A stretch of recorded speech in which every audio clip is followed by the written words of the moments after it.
Rádio França Internacional, emissões em língua portuguesa, são 15 horas em Paris. Marco Martins. A marcar a atualidade desta quarta-feira, 1 de junho, cerca de 5,2 milhões de crianças ucranianas precisam urgentemente de ajuda humanitária. No Brasil, as inundações no Nordeste, nos estados de Pernambuco e de Alagoas, fizeram pelo menos 106 mortos. O português Jorge Jesus assina hoje um contrato milionário com o Fenerbahçe, o mais galardoado dos clubes turcos de futebol. Estes outros títulos a desenvolver já a seguir no bloco informativo, sob o comando técnico de Hélène Dutroux-Rousset. O jornal começa agora. Bissau 94 FM. Começamos com a atualidade internacional em torno da Ucrânia. Cerca de 5,2 milhões de crianças ucranianas precisam urgentemente de ajuda humanitária. O alerta é do Fundo das Nações Unidas para a Infância, divulgado hoje para coincidir com as comemorações do Dia da Criança. Mais pormenores com Cristiana Soares.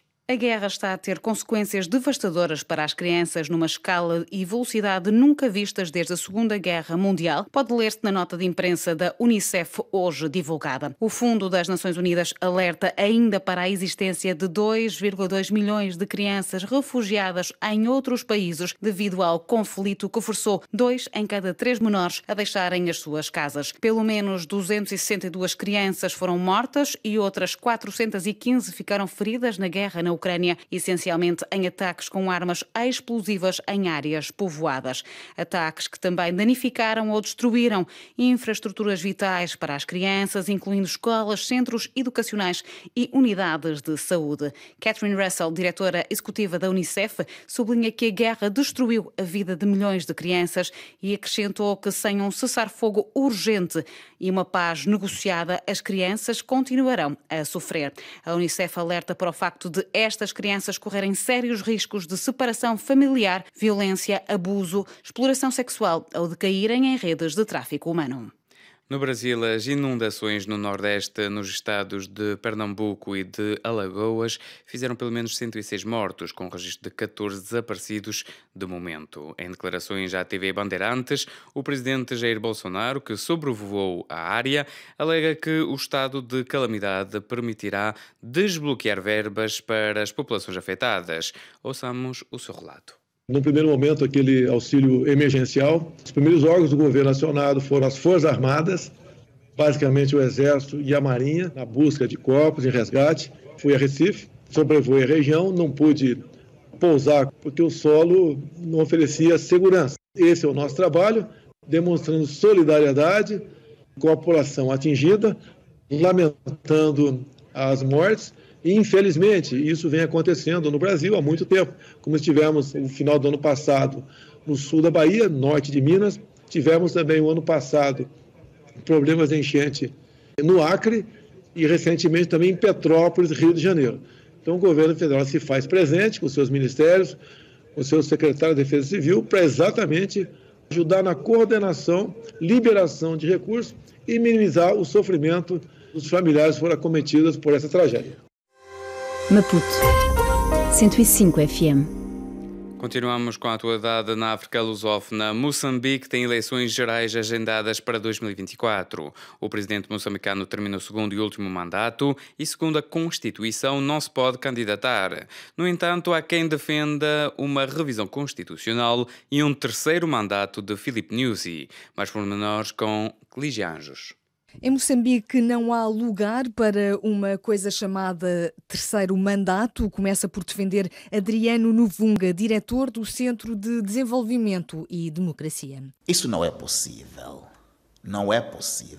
Legalmente isso não é possível. Não há lugar a uma coisa chamada terceiro mandato. Uma permanência de Filipe Nyusi no poder de 2024 para frente é um golpe de Estado.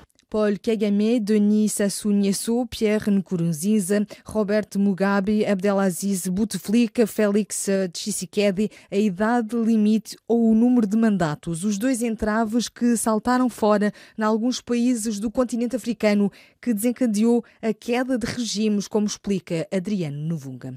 Nenhum incumbente pode fazer revisão da Constituição para se beneficiar dessa revisão. Isso é um golpe à democracia. E veja qual foi o fim desses todos. É que depois vão sofrer golpes do Estado. O presidente Guebuza tentou essa ideia, foi interrompido e terá que ser interrompido também o atual presidente Filipe Jacinto Inhosse. Tem 2 mandatos da Constituição, não são mandatos num período, é na vida. E acabou. O Estado e a sociedade é mais ampla que o partido no poder moçambicano, a Frelimo, sublinha o diretor do CDD. Penso que os líderes históricos e outros jovens que estão lá sabem isso muito bem. A preservação da nossa soberania, do nosso Estado e da nossa sociedade passa por se respeitar os 2 mandatos estabelecidos na Constituição da República. Desde 2000, 11 chefes de Estado africanos mudaram a Constituição para se manterem no poder. O presidente da Guiné-Bissau, Umaru Sissoko Embalo, afirmou que o novo governo do país será conhecido nos próximos dias. O preço da gasolina e do gasóleo em Cabo Verde aumentou hoje 5%, segundo a agência reguladora multissetorial da economia cabo-verdiana. No desporto, o treinador português Jorge Jesus assina hoje um contrato milionário com o Fenerbahçe, o mais galardoado dos clubes turcos de futebol. Adeptos e claques receberam a notícia com euforia, como nos relata de Ankara o nosso correspondente José Pedro Tavares. Baba Jorge, Pai Jorge ou simplesmente Isa, Jesus em turco.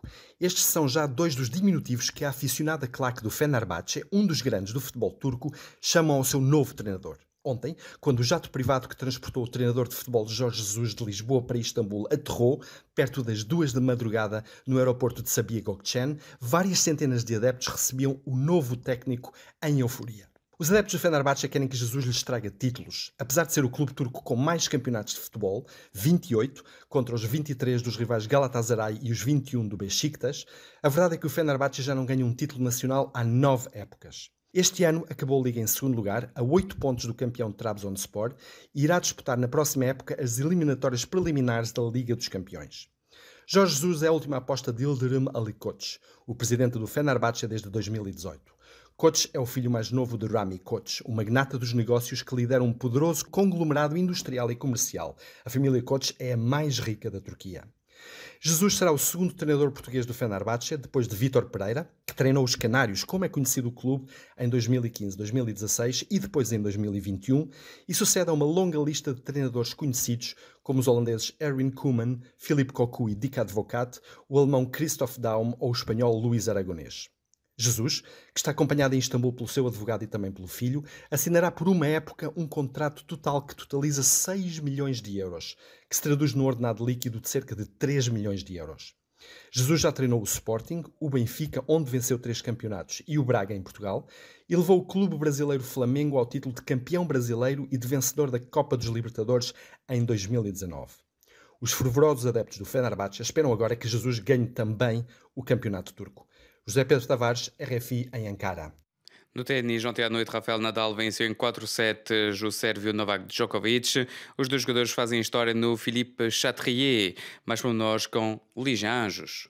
Rafael Nadal e Novak Djokovic enfrentaram-se durante 4 horas e 11 minutos por um lugar nas meias finais de Roland Garros no segundo maior torneio de ténis deste ano. O espanhol mostrou um jogo impressionante perante o detentor do título nos quartos de final e passou à fase seguinte. Com 13 vitórias na terra batida, Roland Garros continua a ser o reino de Nadal, que tem uma estátua à entrada do torneio parisiense. Um ano depois de ter cedido para Novak Djokovic, Nadal vingou-se do sérvio. O espanhol venceu em 4 sets, 6-2, 4-6, 6-2, 7-6, numa longa batalha que se estendeu durante pouco mais de 4 horas. 2 dias depois de ter dito que este poderia ser o último jogo do torneio parisiense, o maiorquino está a um passo da final, mas antes Rafael Nadal terá que passar pelo alemão Alexander Zverev na meia-final de sexta-feira para conquistar pela 14ª vez o Grand Slam de terra batida. Estamos a chegar ao fim deste jornal. A informação continua na internet, na página rfi.fr/pt. Até breve.